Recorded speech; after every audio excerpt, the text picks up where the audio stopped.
Assalamualaikum warahmatullahi wabarakatuh. Bismillahirrahmanirrahim. Alhamdulillahilladzi tatimmu bi ni'matis salihah wa tatanazzalu bil barakah. Asyhadu an la ilaha illallah wahdahu la syarika la wa asyhadu anna Muhammadan abduhu wa rasuluh alladzi la nabiyya ba'dah. Rabbi syrah li sadri wa yassir li amri wa hlul 'uqdatam min lisani yafqahu qawli. Allahumma inni a'udzubika an adilla wa dhalla zilla wa zalla aw adlib ma udlama aw ajala yajra. Bapak Ibu dan saudara sekalian yang dimuliakan oleh Allah, alhamdulillah pada subuh hari ini kita bisa kembali untuk mengkaji kitab Hayatus Sahabah. Pada kesempatan kali ini kita akan melanjutkan kisah-kisah mengenai kezuhudan sahabat Rasulullah SAW. Dan sebelum kita mulai, mari kita bacakan surat Al-Fatihah untuk mu'alif kitab ini dan juga untuk guru-guru kita semua dan kita yang hadir, dan wabil khusus ya, untuk Kiai Haji Tatang Mukhtar yang tadi malam dipanggil oleh Allah Subhanahu wa taala. Kita bacakan surat Al-Fatihah. Ala hadin niyah wal kulli niyatin salihah. Al-Fatihah. A'udzubillahi ya kan a'udzu ya.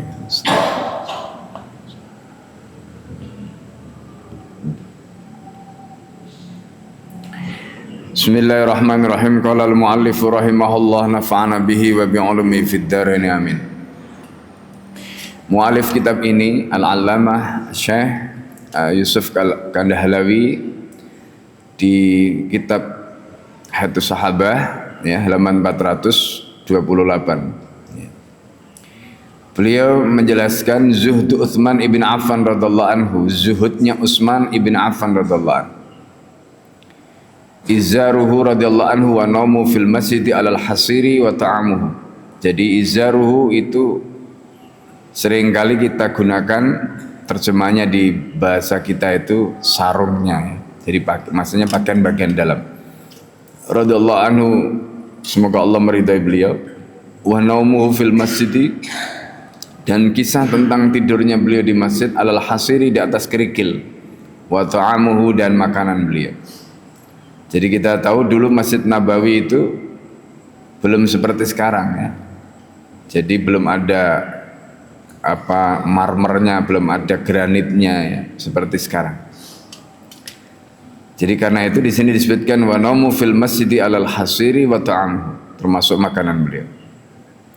Akhraja Abu Nu'aim fil Hilyah.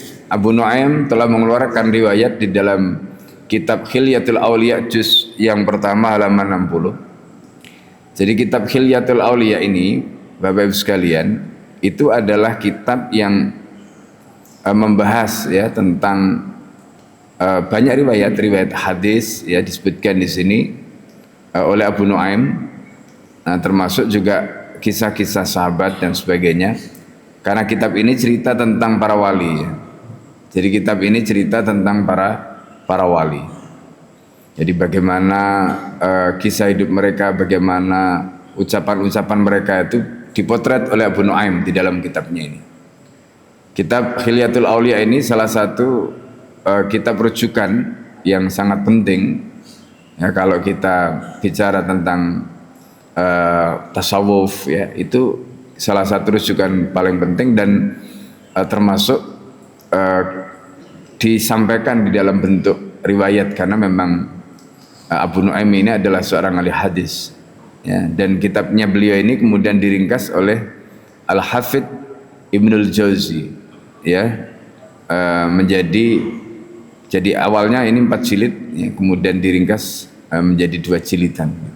Jadi Ibnul Jauzi meringkas menjadi Sifatus Saffah. Jadi Sifatus Saffah itu adalah ringkasan dari Hilyatul Auliya yang ditulis oleh Al-Hafidh Abu Nu'aim. Nah, di dalam kitab ini beliau menceritakan an Abdul Malik ibni Shaddad, dari Abdul Malik ibni Shaddad. Qala, berkata, ra'aitu Utsman ibn Affan, radhiyallahu anhu yaumal jumu'ati. Jadi aku, kata Abdul Malik ibni Shaddad, pernah melihat Utsman bin Affan radhiyallahu anhu yaumal jumu'ah, pada hari Jumat, alal mimbari, di atas mimbar. Jadi ini maksudnya Masjid Nabawi ya. Karena ketika itu pusat pemerintahan Islam itu pada zaman Utsman belum pindah, masih di Madinah. Dan kita tahu sampai akhir hayatnya Sayyidina Utsman itu dibunuh atau terbunuh itu di Madinah, pusat ibu kotanya itu. Nanti baru pada zaman Ali bin Abi Thalib itu ibu kota kekhalifan Islam pada waktu itu dipindahkan dari Madinah ke Kufah. Nah itu. Nah ini sekedar ya gambaran. Jadi supaya ketika kita membaca misalnya seperti ini, wa naumu fil masjidi, itu masjid yang mana? Nah, jadi masjid yang mana? Ini masjidnya adalah Masjid Nabawi, karena memang dulu ya disitulah Sayyidina Utsman ya, di Masjid Nabawi itulah Sayyidina Utsman menjalankan apa namanya pemerintahannya ya, sebagaimana Rasulullah SAW, Abu Bakar dan juga Umar ibn al-Khattab. Jadi ketika itu belum ada istana khusus ya. Kalau kemudian nanti pada era-era berikutnya itu baru nanti ada ya, ada istana khusus yang dimiliki oleh seorang khalifah.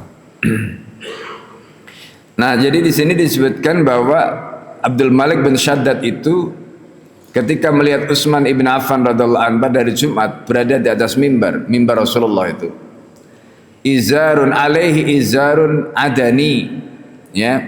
Jadi beliau itu memakai sarung ya, maksudnya memakai kain yang dipakai itu terbuat dari, jadi izarun adani itu maksudnya adalah sarung atau pakaian yang diproduksi di Aden ya, Aden ya, itu di sini disebutkan Aden ya, masnu'un fi Aden ya, wa yani wa huwa Madinah ala Khalij Aden ya, qurba Babil Mandab. Ini jadi itu adalah kota yang ada di Teluk Aden ya, Teluk Aden dekat dengan Babul Mandab, itu nama apa namanya satu tempat ya. Ini nah, jadi sarungnya itu produksi itu atau pakaiannya tadi produksi Aden ghalidan, tapi di sini catatannya ya. Jadi ghalidun artinya sarungnya tadi atau pakaiannya tadi itu pakaian yang kasar ya, bukan rokikun. Jadi lawannya ghalidun itu rokikun. Rokikun itu lembut. Jadi kalau ghalidun ini berarti kasar ya, tenunannya kasar. Ini yang dipakai oleh beliau. Maksudnya sekelas khalifah itu pakaiannya itu bukan pakaian yang halus.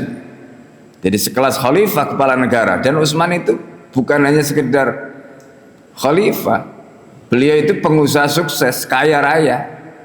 Itu coba bayangkan ya, seorang kepala negara ya, sebelumnya itu adalah pengusaha yang sukses, kaya raya, dan bahkan banyak sekali infaknya beliau untuk jihad, untuk dakwah dan jihadnya Rasulullah SAW. Tapi ketika beliau menjadi khalifah, pakaiannya seperti itu. Nah, ini yang harus kita pahami dari riwayat ini. Jadi pakaiannya itu ghalidun tadi, pakaiannya itu kasar, maksudnya bukan pakaian yang halus gitu. Samanu arba'atu darahima, harganya itu cuma 4 dirham. Dirham itu bukan dinar. Kalau 4 dinar mahal ya, karena 1 dinar sekarang 4,25 ya gram ya, dan harga emas sekarang 1 gramnya itu sudah 2 juta lebih kan. Jadi kalau ini pakai dirham ya, dirham murah ya.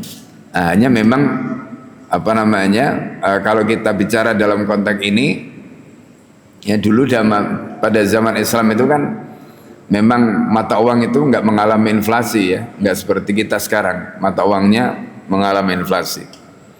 Jadi arba'atu darahima, jadi harganya itu cuma 4 dirham, au khamsatu darahima, atau 4 dirham atau 5 dirham gitu.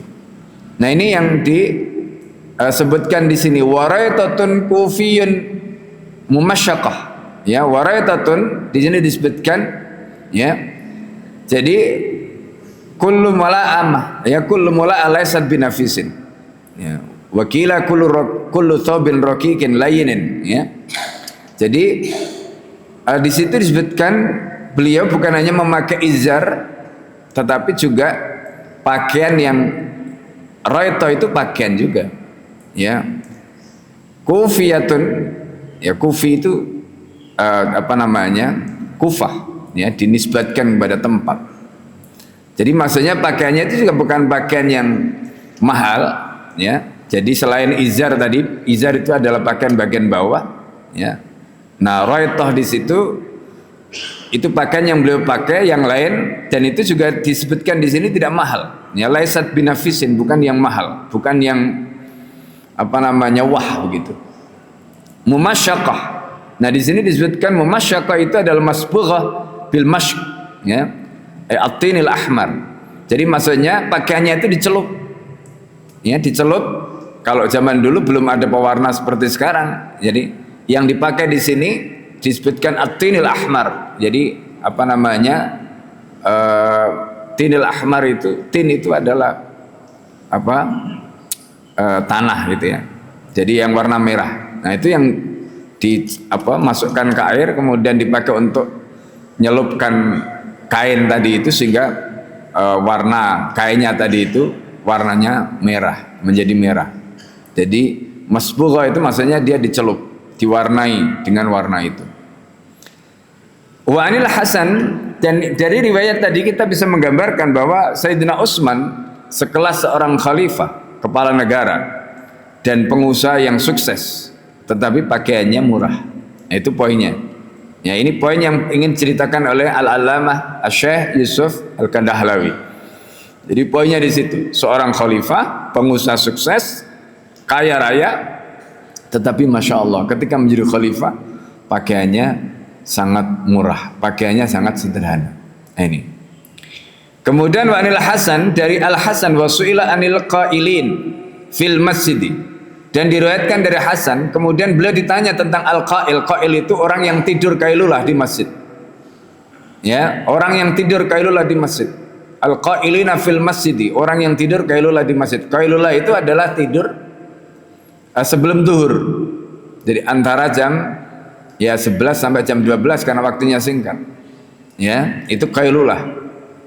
Itu waktu sebelum zuhur. Jadi itu memang jadi kan kebiasaan Nabi itu ngajari kita tidur 3 kali. Jadi tidurnya Nabi itu 3 kali.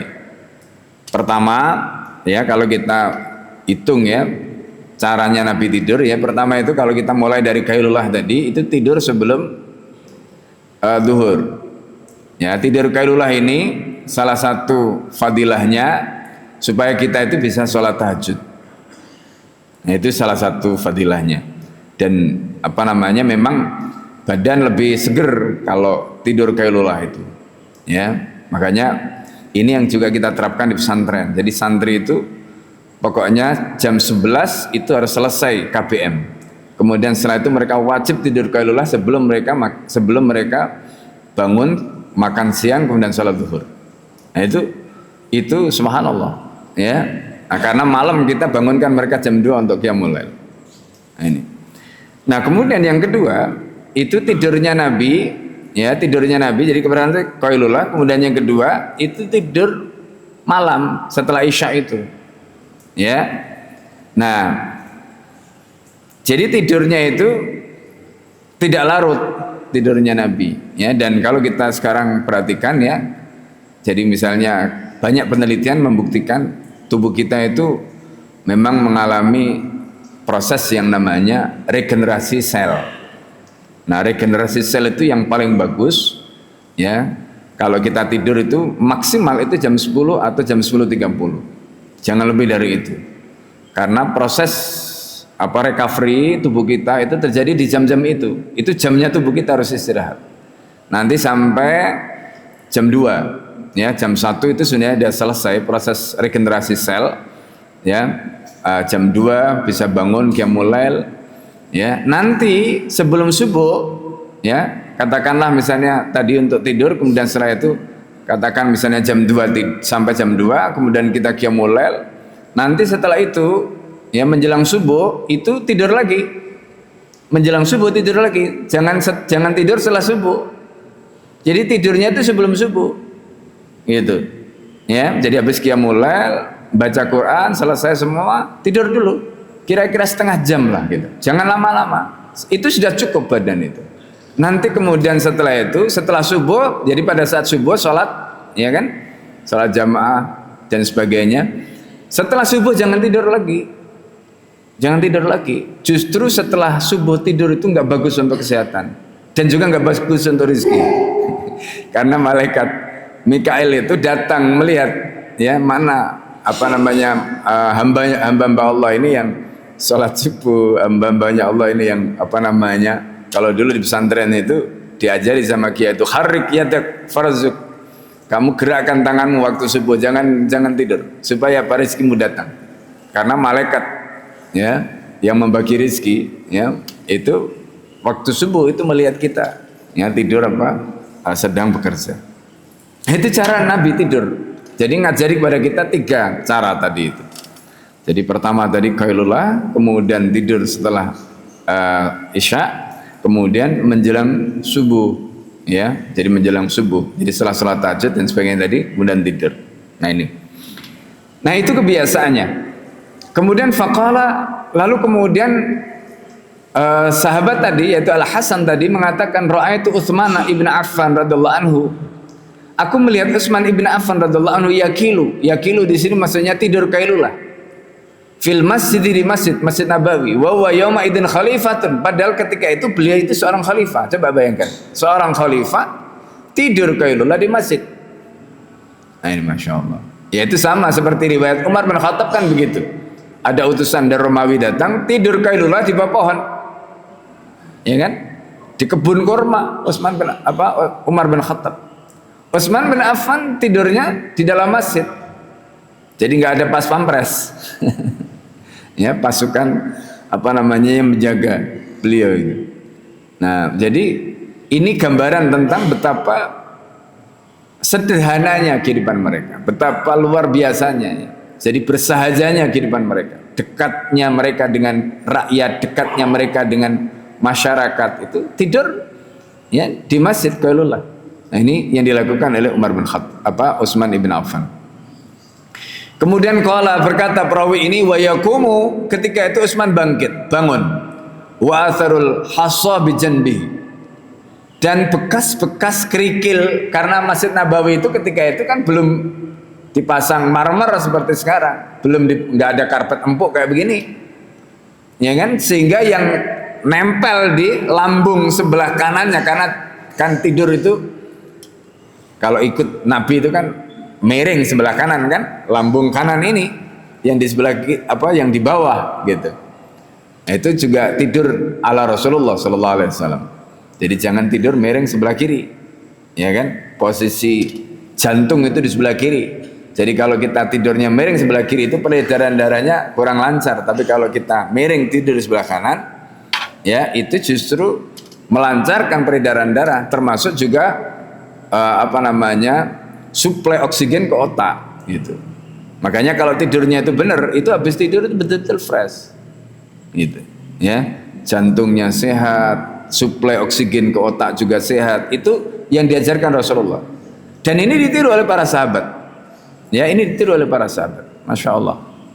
Nah makanya tadi yang kelihatan bekas ya, kerikil-kerikil yang dipakai lantai ketika itu nempelnya itu di lambungnya beliau.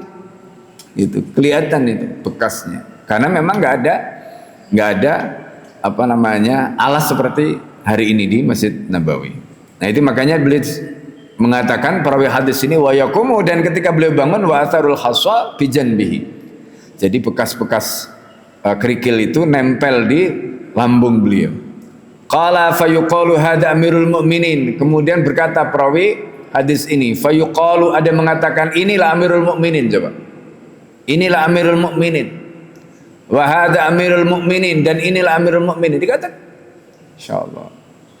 Jadi amirul mu'minin melakukan seperti itu untuk mengajarkan kepada para sahabat bahwa amirul mu'minin itu yaitu manusia biasa yang seperti mereka, sehingga tidak ada jarak antara mereka dengan amirul mu'minin. Ya kan, nggak perlu menjaga gengsi, nggak perlu begitu yang diajarkan oleh para khalifah di masa lalu. Gitu. Ini sebenarnya juga kita bicara adab sebenarnya. Ya, kita bicara adab. Dan Masya Allah gambarannya. Nanti kalau kita belajar kitab Ta'limul Muta'alim ya, Bapak-Ibu sekalian, ada kisah tentang bagaimana Harun ar-Rasyid. Jadi bagaimana Harun ar-Rasyid itu ketika menjadi khalifah. Nah, Harun ar-Rasyid ini ketika menjadi khalifah sudah punya istana. Enggak seperti zaman Utsman, zaman Sayyidina Ali, zaman Umar, zaman Abu Bakar atau zaman Nabi, enggak. Nah, waktu itu Harun ar-Rasyid itu meminta namanya Al-Asma'i. Al-Asma'i itu seorang ahli lughah, ahli ya terkenal lah. Beliau itu seorang ahli lughah. Al-Asma'i itu sangat terkenal. Jadi beliau itu diminta untuk ngajari putranya. Nah, ini pentingnya nanti pendidikan adab pada anak-anak. Itu anaknya khalifah. Ya.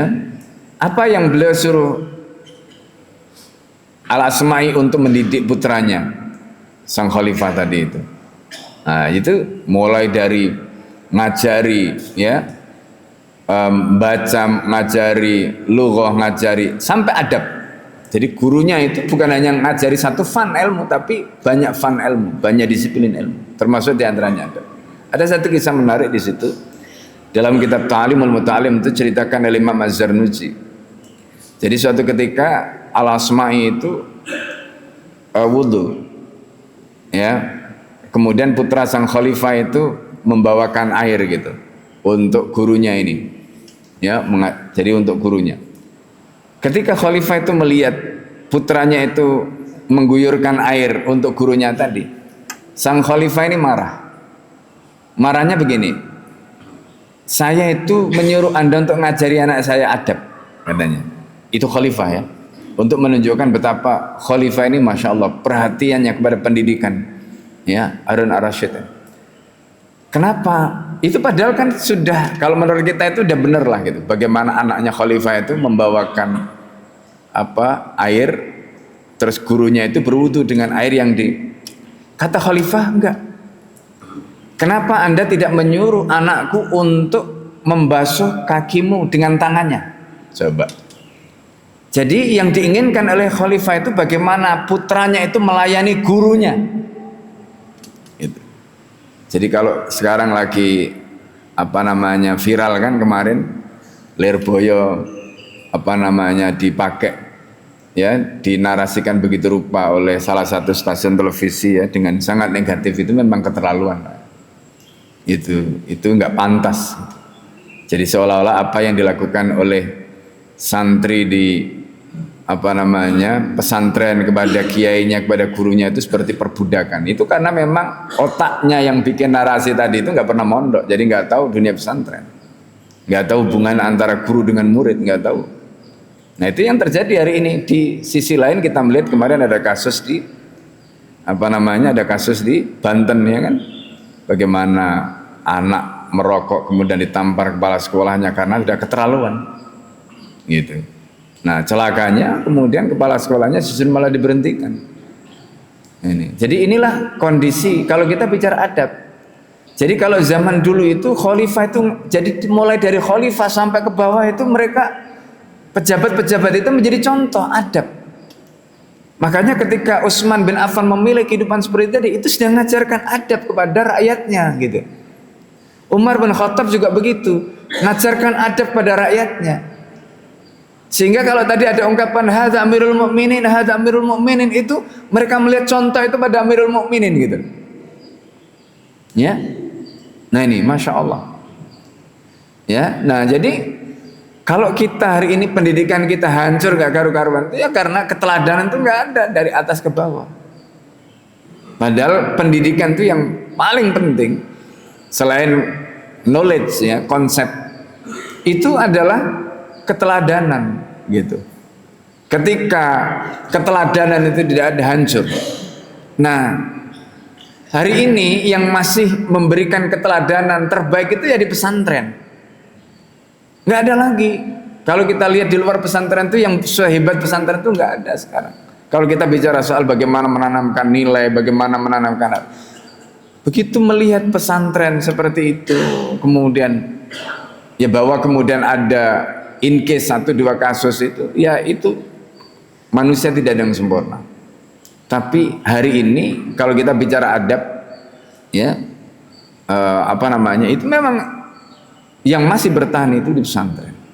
Ketika kita sudah tidak menemukan di tempat-tempat yang lain, ya, ketika kita bicara adab dan sebagainya tadi itu. Ini sedikit gambaran ya tentang bagaimana kita memotret zaman itu, ya, dimana ketika seorang khalifah tadi itu seperti itu, maka kita melihat apa yang dilakukan oleh khalifah itu bukan hanya sekedar untuk dirinya, tapi itu memberikan pendidikan adab kepada siapa? Kepada rakyatnya. Nanti kita lihat riwayat berikutnya tentang Sayyidina Ali.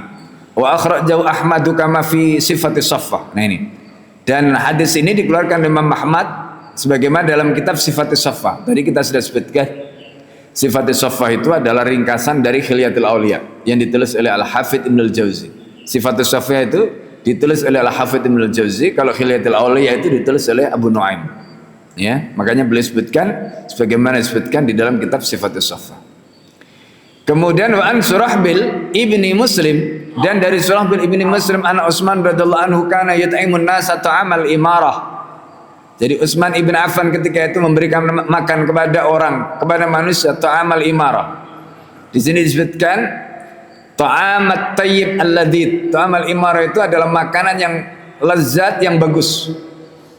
Ini Utsman. Coba bayangkan, beliau apa yang beliau pakai sendiri seperti tadi, tapi ketika beliau berkhidmat untuk rakyatnya, ketika beliau berkhidmat memberikan pelayanan, ya, makanan kepada rakyatnya, beliau memberikan makanan yang terbaik. Gitu. Wa yadkhulu baitahu, dan kemudian beliau masuk ke rumahnya, fayakulul khalla wazait. Tapi ketika beliau masuk ke rumahnya, apa yang beliau makan? Yang beliau makan itu, ya, kalau di sini biasanya al khalla itu adalah cuka. Zait itu adalah minyak zaitun. Jadi cuka dicampur minyak zaitun, kemudian roti gandum yang kasar itu biasanya. Itu makanan beliau. Tapi begitu beliau memberi makan kepada rakyatnya, beliau memberikan yang terbaik. Ini. Ya. Jadi kalau sekarang katakanlah ada program makanan bergizi, itu sebenarnya kalau kita bicara pada zaman dulu sudah dilakukan dalam kasus ini, ya, Utsman bin Affan tadi memberikan yang terbaik. Jadi kalau kemudian sekarang banyak kasusnya itu mungkin, ya, vendor-vendornya itu, ya kan. Nah, jadi disinilah kadang-kadang, ya, program yang bagus, ya, ketemu mental korup. Jadi program yang bagus ketemunya mental korup. Jadi pikirannya bagaimana caranya, ya, untung kan gitu, ya. Gitu. Kalau zaman khalifah dia pikirannya kebalik. Zaman khalifah itu pikirannya kebalik. Gimana dia memberikan yang terbaik untuk rakyatnya, dia sendiri nggak apa-apa. Gitu. Ya kan? Jadi dia sendiri nggak apa-apa meskipun makanannya kayak begitu, tapi yang penting rakyatnya itu mendapatkan yang terbaik. Oh, begitu. Zaman khalifah tadi, Masya Allah. Ya. Nah, ini. Jadi subhanallah. Nah, ini juga bicara soal mindset, ya. Nah, ini bicara mindset bagaimana seorang pemimpin itu. Kita lanjutkan riwayat yang kedua, zuhdu Ali bin Abi Thalib radhiyallahu anhu ta'amuhu radhiyallahu anhu. Nah, ini kezuhudan Ali ibn Abi Thalib radhiyallahu anhu, makanan beliau radhiyallahu anhu. Akhraj Abu Nuaim fil Hilyati. Abu Nuaim telah mengeluarkan riwayat di dalam kitab Hilyatul Auliya an rajulin min Sakif. Dari seorang laki-laki yang datang dari Sakif, Bani Sakif. Bani Sakif itu di mana? Bani Sakif itu di Taif. Ya, Bani Sakif itu di Taif. Jadi Taif itu di mana? Taif itu tempat. Jadi dulu Taif itu masuk wilayah Yaman, sekarang masuk wilayah Saudi. Ya, kalau orang umroh itu pasti, ya, kalau misalnya dia ada program ke Sakif, ya, ke Taif itu, ya, Sakif itu di wilayah situ. Karena dulu, jadi kalau kita berkunjung ke, misalnya, ya, di Taif itu kan ada tempat tempat masjid, ya, Masya Allah, Masjid Adas. Jadi di Taif itu ada namanya Masjid Adas, ya. Di situ itu, nah disitulah Rasulullah itu berhadapan dengan Bani Sakif. Nah, jadi kalau ditanya di mana Bani Sakif, ya, kalau Bapak Ibu umrah terus ke Taif, nanti ada masjid, ya berkunjung ke masjid, namanya Masjid Adas di dalam itu. Di situ nanti kita bisa melihat, oh kira-kira di situlah tempatnya dulu Bani Sakif itu, karena Bani Sakif ini di tempat itu mereka itu yang melempari Rasulullah SAW dengan apa namanya batu sampai kemudian berdarah-darah itu di situ tuh, ya. Makanya kemudian dari tempat itu Rasulullah kemudian menyelamatkan diri kan, naik. Nah di balik Masjid Adas itu nanti ada jalan raya ya, itu kan dipotong oleh jalannya. Di baliknya itu sekarang masih kelihatan tuh ada bekas ya masjid tua. Nah di tempat itulah Rasulullah SAW darahnya ngocor ya setelah dilempari oleh orang-orang Sakif itu, ya. Nah, itu. Nah, jadi itu cerita tentang rajulin min Sakif. Anna Aliyan, kemudian di situ disebutkan bahwa Ali bin Abi Thalib radhiyallahu anhu istamalahu. Ini. Jadi Sayyidina Ali ini telah istamalahu, menjadikan beliau orang Sakif tadi itu menjadi amil, menjadi pejabat, menjadi petugas. Ala Uqbaro. Uqbar itu adalah wilayah. Jadi beliau orang Sakif ini ditugaskan oleh Sayyidina Ali untuk menjadi pejabat di Uqbar. Ya, Uqbar itu di mana? Di sini disebutkan ismu Balid min Nawahi, ya, Dujail qurba Sharifan wa Awana, ya. Baina wa baina Baghdad Ashraf Farasih. Jadi kira-kira letaknya itu ada di Irak, Uqbar itu. Ya, kalau kita baca tadi itu dari syarahnya itu. Jadi letaknya itu di Irak, ya. Karena ketika itu pusatnya, ibu kota kekhalifahan Islam pada zaman Sayyidina Ali di mana? Ada di Kufah. Jadi ini tadi Utsman bin Affan itu kalau dari cerita masjid berarti masjidnya di mana? Masjidnya di Madinah. Karena memang pusat kekhalifahannya ketika itu di Madinah. Nah, kalau sekarang kita bicara Sayyidina Ali posisinya tidak lagi di Madinah, tapi berada di Kufah. Nah, ini. Jadi supaya kita tahu ya ketika kita membaca kitab. Jadi orang Sakif tadi itu diangkat untuk menjadi pejabat di Uqbara. Qala kemudian berkata, walam yakunis sawatu yaskunuhul musallun. Walam yakun, dan ketika itu lam yakun belum as-sawatu sawat, ya, maksudnya sawat itu wilayah. Sawat itu adalah wilayah yang sangat subur, ada di Irak. Di sini disebutkan sawat itu ada dua, maudi'an. Ahadu nawahi qurbil Balqa, yang pertama adalah ya dekat dengan Balqa, yang kedua yuradu bi rustaqil Irak, ya, yaitu yang disebut dengan Irak. Nah, kemungkinan kalau kita lihat di sini, karena posisi ketika itu Sayyidina Ali ada di situ, kemungkinan sawat yang dimaksud di sini adalah sawat yang ada di Irak. Ini. Walam yakunis sawatu yaskunul musallun. Ketika itu sawat belum dihuni oleh al-musallun, maksudnya di sini belum dihuni oleh orang Islam. Ya, wa qala Ali, kemudian beliau bertitah kepadaku, idza kana inda dhuhri faruh ilayya.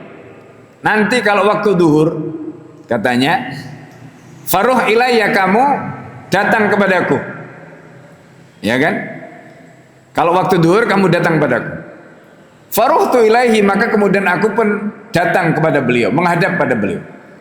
Falam ajid indahu, dan aku tidak mendapati di sisi beliau hajiban, ada seorang hajib. Hajib itu kalau dalam istilah kita fikih, ya fikih klasik, ya khususnya fikih yang membahas tentang fikih siasa atau ya seperti ahkam sultaniyah, istilah hajib ini dipakai untuk menjelaskan tentang apa? Pengawal. Ya.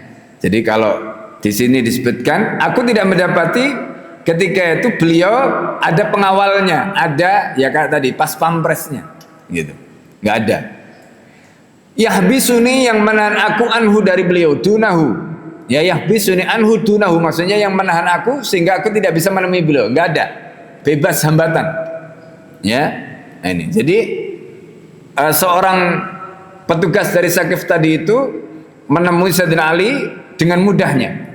Apa yang kemudian aku dapatkan? Fawajadtuhu, kemudian aku mendapatkan beliau jalisan ketika itu sedang duduk. Wa indau qadahun wa kuzun min ma'in. Beliau ketika itu sudah menyiapkan Jadi ada qadah itu semacam mangkok, ya, kus, ya itu kayak teko atau ya sejenis itulah, ya. Min ma'in yang berisi air. Fada'a bitinatin fakultu fi nafsi.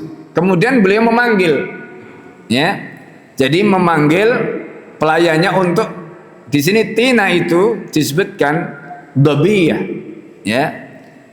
Di situ dobiyah itu adalah jarabun saghirun. Jadi kayak apa? Rusa kecil, gitu ya. Jadi beliau minta supaya dihidangkan tadi. Jadi daging, ya, apa namanya yang diambil dari rusa kecil. Fakultu fi nafsi, kemudian aku mengatakan di dalam diriku, laqad amanani, ya, laqad aminani hatta yukhrija ilayya jawharan. Jadi maksudnya beliau itu merasa tenang lah gitu. Nggak ada interogasi, nggak ada pertanyaan yang aneh-aneh gitu. Kan ini kan seorang khalifah memanggil pejabatnya kan gitu. Gitu. Seorang khalifah memanggil pejabatnya, nggak ada pertanyaan aneh-aneh. Hatta yukhrija ilayya, sehingga beliau mengeluarkan untukku jawharan. Jadi ada apa nama, kalau jawharan itu artinya bisa mutiara, tapi di sini sebenarnya bukan, ya. Jadi kayak apa namanya, sesuatu lah gitu. Wala adri ma fiha, yang aku tidak tahu apa isinya. Faida alaiha, ternyata di atasnya itu ada khatamun, ada sebuah cincin. Fakasaral khatam, kemudian apa namanya, beliau mematahkan tadi itu cincinnya tadi. Faida fiha suwaikun atau sawikun, fa akhraja minha, kemudian ternyata di situ isinya sawik. Suwaik itu ya apa namanya, kayak tepung gitu. Fa akhraja minha, kemudian beliau mengeluarkan dari situ. Jadi roti-roti yang terbuat dari tepung, ya, itu disebut sawik atau suwaik.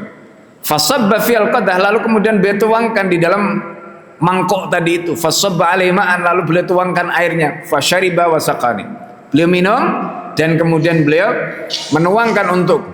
Falam asbir, aku tidak sabar, kata utusannya tadi, kata si petugas yang diangkat dari Sakif ke Ukbara tadi. Fakultu, lalu aku bertanya, ya Amirul Mukminin, hai Amirul Mukminin, kan makanannya itu kayak begitu Amirul Mukminin itu, masya Allah, ya.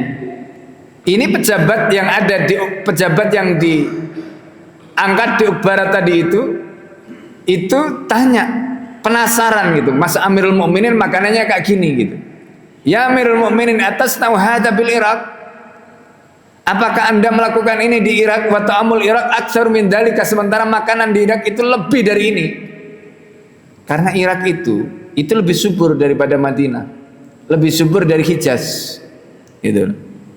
Artinya kalau petugas atau pejabatnya Sayyidina Ali tadi yang diutus di Ukbara tadi itu mengatakan begitu, itu dia sudah bisa membandingkan, mau buah ada, mau sayur ada, mau ada gitu. Ini makanan yang ya kering lah semua, yang dihidangkan tadi kan makanan kering-kering semua. Ya kalau mungkin di Madinah, kalau mungkin di Mekah, ya kalau, makanya makanan itu kan biasanya tergantung kondisi daerah ya. Jadi kalau misalnya orang Sunda itu kan banyak makan lalapan, ya karena memang subur, banyak lalapannya, banyak apa, tanaman-tanaman yang hijau-hijau yang tumbuh gitu. Tapi kalau kita cari lalapan di Mekah, cari di mana? Kalau kita cari lalapan di Madinah, cari di mana? Susah, ya kan? Sebagaimana kalau misalnya di sini kita makan kurma, ya susah. Di sini pohon kurma nggak bisa tumbuh, ya menghasilkan buah sebagaimana di Madinah misalnya kayak gitu. Jadi makanan itu sesuai dengan situasi dan kondisi di daerah itu. Makanya ketika beliau tinggal di Irak, dan Irak itu tanahnya subur, tidak seperti di Hijaz, pejabatnya tadi bertanya, ya Amirul Mukminin, atas nawahada bil Irak, apakah anda melakukan ini di Irak, katanya. Wa ta'amul Irak aktsar min dalika, makanan di Irak itu lebih dari sekedar ini, katanya. Anda di Irak makannya kayak begini, kira-kira begitu. Masya Allah, ya, itu menunjukkan saking luar biasanya Sayyidina Ali itu. Qala, kemudian apa kata Sayyidina Ali? Ini jawaban Sayyidina Ali, wallahi, demi Allah, ma'akhtimu alaihi bukhlan alaihi, demi Allah aku ya, tidak menutupnya karena aku bakhil. Maksudnya beliau itu tidak membatasi itu karena bakhil, tidak. Enggak.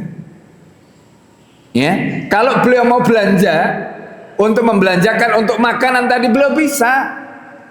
Tapi beliau tidak mau melakukan itu. Apa alasannya? Walakinni abta'u qadra ma yakfini. Ini kata beliau.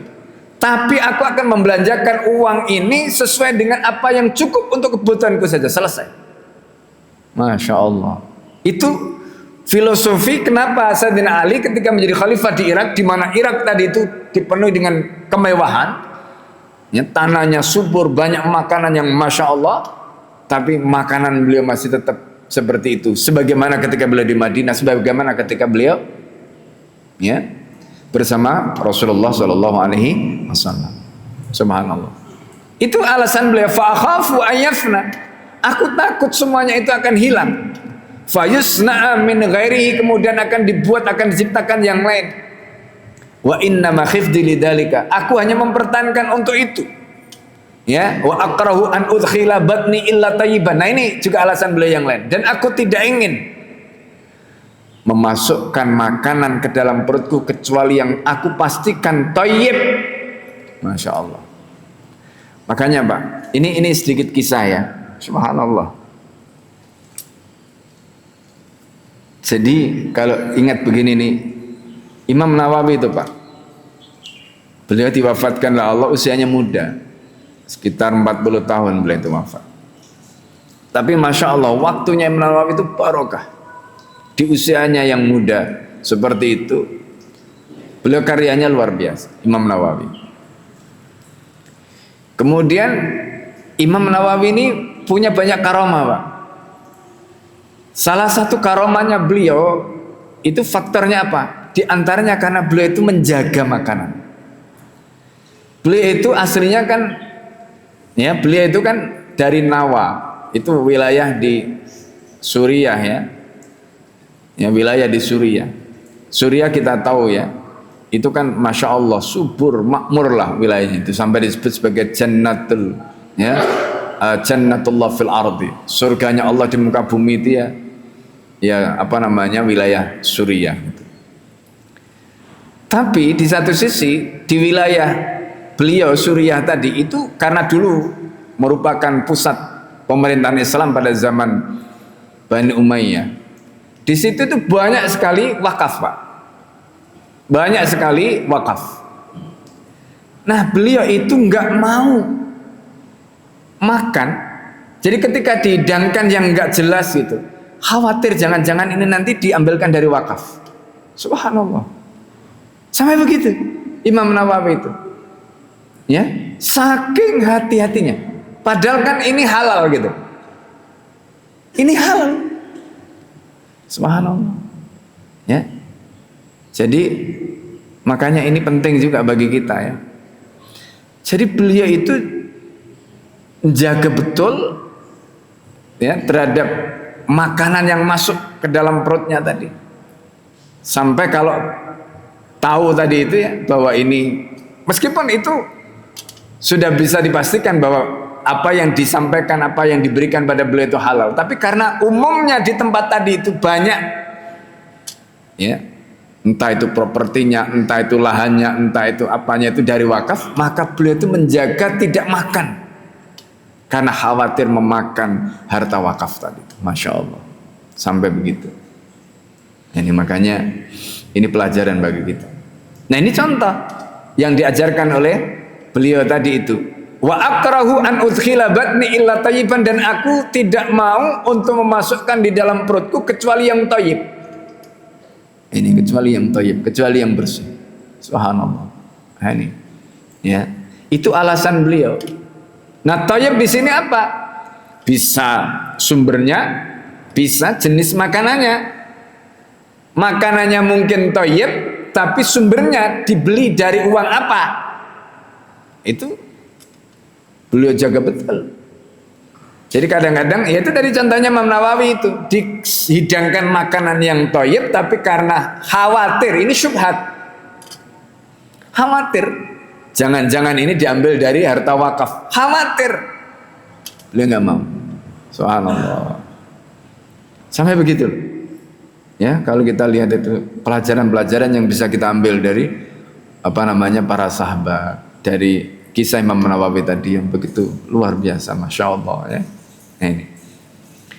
Kemudian wa anil A'mash qala kana Ali radhiyallahu anhu yughatti wa yu'ashi.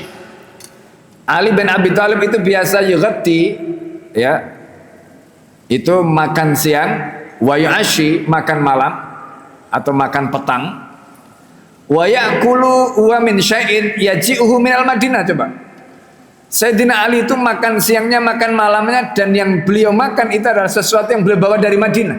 Padahal beliau ketika itu tinggal di mana? Di Irak. Untuk memastikan tadi bahwa yang beliau itu makan itu betul-betul thayyib. Udah, titik itu. Subhanallah. Jadi makanya kadang-kadang ini lagi-lagi ya cerita dalam kitab Ta'limul Muta'allim. Ada seorang ulama, anaknya di pesantren. Itu sampai jajan pasar itu nggak mau, Pak. Makan jajan pasar itu nggak mau. Itu untuk menjaga supaya nur ilmunya tadi itu bersinar. Nggak mau anaknya itu dikasih makan jajan pasar. Begitu abahnya itu datang ke tempatnya tadi lalu melihat makanan itu ada di meja anaknya, abahnya itu marah. Padahal putranya itu tahu itu jajan pasar dan itu bukan beliau yang membeli tapi temennya yang ngasih. Terus apa kata ayahnya? Kenapa ada jajan pasar di di tempatmu itu? Kemudian putranya menjelaskan itu bukan Al-Fakir yang membeli bah gitu. Itu yang ngasih teman Al-Fakir. Salah nggak orang ngasih? Tidak. Salah nggak orang dikasih? Tidak. Apa jawaban ayahnya?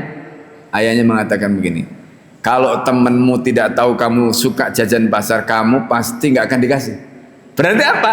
Ayahnya sudah bisa membaca. Kalau ada temennya ngasih dia jajan pasar, berarti dia suka. Sampai begitu loh orang tuanya itu mikir.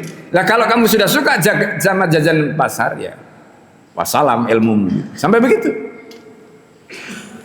Jadi masya Allah, ini orang-orang dulu itu mikirnya sampai begitu. Makanya ilmunya itu barokah. Ilmunya itu barokah orang-orang dulu itu. Karena makanan yang masuk ke perutnya itu dijaga. Orang tua yang menyekolahkan putra-putrinya, ya, itu juga begitu. Jadi sampai ada cerita ini cerita sedikit tentang Gus Ba ya. Jadi beliau itu cerita dulu kalau di pondok waktu di Al Anwar Sarang. Itu beliau cerita ayahnya itu kalau ngasih sangung itu dilebihkan. Separuh itu untuk makan beliau sebulan, separuhnya itu untuk sedekah. Pesan beliau itu, ayahnya itu, Kiai Mursalin itu bilang, ini kamu nanti kasihkan ke teman-temanmu. Kenapa? Karena yang menghidupi, kalau di pondok dulu ya, di pondok dulu termasuk pondok-pondok salaf ya, zaman kita dulu.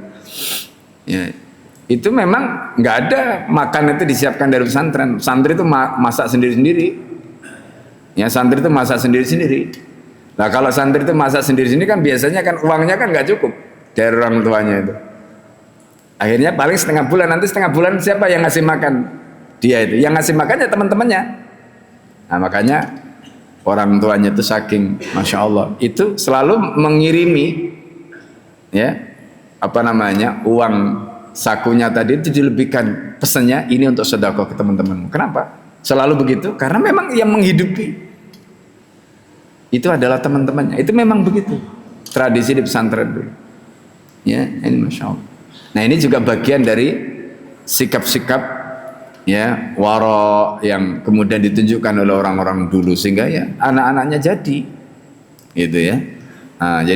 Nah ini menjadi pelajaran bagi kita hari ini ya. Dan kita pengen anak kita di pesantren itu jadi orang soleh solihah gitu, tapi kita sendiri orang tuanya itu nggak tirakat ya, nggak tirakat itu ya. Makanya Mbah Mun itu selalu bilang, jadi kalau kita itu menyekolahkan anak di pesantren itu ya orang tuanya juga harus tirakat supaya anaknya itu jadi jangan masukkan anak ke pesantren seperti kita itu masukkan bahkan ke laundry gitu.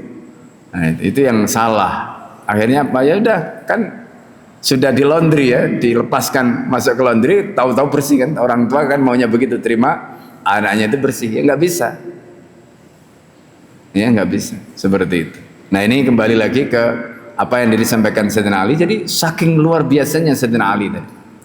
Jadi saking luar biasanya beliau ngajarkan pada kita bagaimana beliau menjaga supaya perutnya itu tidak terisi kecuali dengan yang baik. Untuk memastikan itu beliau bawa makanan dari Madinah. Bawa makanan dari Madinah. Karena tugas beliau ketika itu ada di Kufah. Jadi subhanallah. Jadi masya Allah ya, ini pelajaran-pelajaran berharga. Dan nah ini riwayat yang lain nanti kita bisa pelajari ya, bagaimana Sayyidina Ali ya. Sedikit sekali, sedikit lagi maaf. Ini Al-Fakir tambahkan. Ini juga penting, ada kalimat yang luar biasa yang beliau sampaikan di sini. Ini untuk menegaskan bagaimana cara beliau itu mengendalikan dirinya. Qalu radhiyallahu anhu lamma utiya bil faludaj, ya. Jadi faludaj itu apa di sini dijelaskan. Faludaj itu adalah halwa tu'malu minad daqiq wal ma' wal asal. Jadi faludaj itu semacam manisan gitu. Ya. Jadi ketika beliau dibawakan manisan, fawudi akut damahu, manisan itu didangkan di depannya, baina yadaihi, di hadapan beliau. Faqala innaka tayyibur rih. Kamu itu tayyibur rih, maksudnya aromanya menggoda. Ya. Hasanul launi, warnanya wah. Tayyibut ta'mi, rasanya manis. Lakin katanya, ini kalimat beliau. Ini yang kita ambil pelajaran. Akrahu an u'awida nafsi. Tapi aku tidak suka untuk membiasakan diriku malam ta'tadhu, ya, apa yang tidak menjadi kebiasaannya. Subhanallah. Nah ini kalimat ini penting, Pak. Pentingnya di mana? Gini, kita itu sebenarnya yang menjadikan diri kita itu bisa seperti apa itu kebiasaan kita. Pertanyaan berikutnya, dan siapa yang membentuk kebiasaan kita? Kita sendiri. Maka kalimat tadi penting. Ya, jadi kalau kita ingin punya kebiasaan baik, biasakanlah dengan kebiasaan yang baik. Kalau kita ingin punya kebiasaan baik, mau kita ikut training, mau kita ikut pelatihan, mau kita ikut apa, tapi kalau kita nggak mengubah kebiasaan kita sendiri, berhasil nggak kira-kira? Nggak berhasil, nggak berhasil. Nah ini yang namanya habit, ya, ini namanya habit. Jadi kalau ditanya siapa yang kemudian membentuk habit diri kita, ya kita sendiri. Nah jadi Sayyidina Ali sudah punya kebiasaan seperti itu. Ketika muncul hal baru, beliau tidak mau mengubah kebiasaannya tadi. Nah itu bagus, tapi beliau nggak mau. Karena beliau ingin. Jadi kalau kita tarik ke belakang seperti Sayyidina Umar waktu itu, beliau ingin bagaimana dulu Nabi, bagaimana dulu Abu Bakar, bagaimana dulu Umar, bagaimana Utsman tadi itu. Dengan kebiasaan mereka dulu ketika di Madinah bersama Rasulullah, itu ingin beliau pertahankan, dan beliau tidak ingin mengubah kebiasaan itu. Subhanallah. Ini kalimatnya. Karena kadang-kadang begini ya, kita itu terutama ini kalau kita bicara hijrah gitu ya. Kan sekarang ini banyak orang hijrah, pengen hijrah gitu. Dari yang begitu menjadi pengen lebih baik. Tapi satu hal yang tidak berubah itu apa? Mentalitas di dalam dirinya. Itu yang harus dirubah. Ketika mentalitas di dalam dirinya tadi dirubah, lalu kemudian habitnya berubah, kebiasaannya sedikit demi sedikit berubah, lalu kemudian menjadi perubahan yang baru, insya Allah akan berhasil. Yang tidak berhasil itu karena pikirannya masih pikiran lama. Akhirnya apa? Berat hijrah itu. Nah itu yang terjadi. Nah itu tadi. Lakin akrahu an u'awida nafsi malam ta'atadhu. Aku tidak ingin membiasakan diriku dengan sesuatu yang tidak menjadi kebiasaan. Kita mau rajin salat tahajud itu karena kebiasaan. Kita rajin salat duha karena kebiasaan. Kita salat jamaah di masjid karena kebiasaan. Ya kan? Kita baca Quran ringan karena kebiasaan. Jadi sesuatu yang kita biasakan itu akan menjadi biasa. Dan kalau sudah menjadi biasa, pertahankan. Nah itu maksudnya. Jadi caranya begitu. Maka yang namanya pendidikan itu harus dipaksa awalnya. Nah, ini kesalahan orang tua. Di dalam mendidik anak itu nggak mau maksa anaknya mengikuti konsep pendidikan barat, keliru itu. Karena membentuk kebiasaan itu harus dimulai dengan memaksa dulu. Awalnya berat, seperti orang menggerakkan roda tadi, awalnya berat, nanti kalau sudah berjalan itu ringan. Nah, itu berarti sudah jadi habit. Nah, itu yang berat. Nah, itu. Ya, itu yang berat. Nah, ini. Nah, makanya penting memahami konsep ini, filosofi ini penting. Nah, ketika kita memahami filosofi ini, nanti kita jadi tahu, oh, berarti kalau begitu caranya bagaimana supaya saya bisa menjaga habit saya. Nah, maka tadi itu kalimat Sayyidina Ali tadi. Jangan biasakan dirimu, ya, kalau kebiasaan tadi udah bagus, dengan kebiasaan yang berbeda. Kita misalnya kalau sudah biasa sholat jamaah, kalau sudah biasa baca Quran, jangan tinggalkan. Kalau kita sudah biasa sedekah, kita sudah biasa qiyamul lail, kita sudah biasa sholat duha, kita sudah biasa katakanlah misalnya apalah yang baik dengan, jangan tinggalkan. Itu namanya ya akrahu an uawida nafsi malam ta'tadhu. Aku tidak ingin membiasakan diriku dengan apa yang tidak menjadi kebiasaannya. Nah, itu. Jadi kalau sudah menjadi kebiasaannya itu ringan. Nah, begitu. Nah, karena itu usahakan kebiasaannya tadi yang baik, sehingga dengan begitu kemudian nanti kebiasaan-kebiasaan yang sudah terbentuk itu menjadi kebiasaan yang ringan bagi kita semua. Baik, mungkin sampai di sini yang bisa Al-Fakir sampaikan, ya, karena sudah lewat waktu syuruk. Semoga bermanfaat apa yang kita pelajari, ya, dan menjadi keberkahan dalam hidup kita di dunia dan di akhirat. Seperti biasa sebelum kita tutup, silakan kalau ada yang ingin bertanya atau menyampaikan sesuatu dari penjelasan tadi, silakan. Kalau tidak ada, kita cukupkan saja di sini. Ya, kita tutup kajian kita pada hari ini dengan membaca kafaratul majlis. Subhanakallahumma hamdika asyhadu an la ilaha illa anta astaghfiruka wa atubu ilaik. Assalamualaikum warahmatullahi wabarakatuh.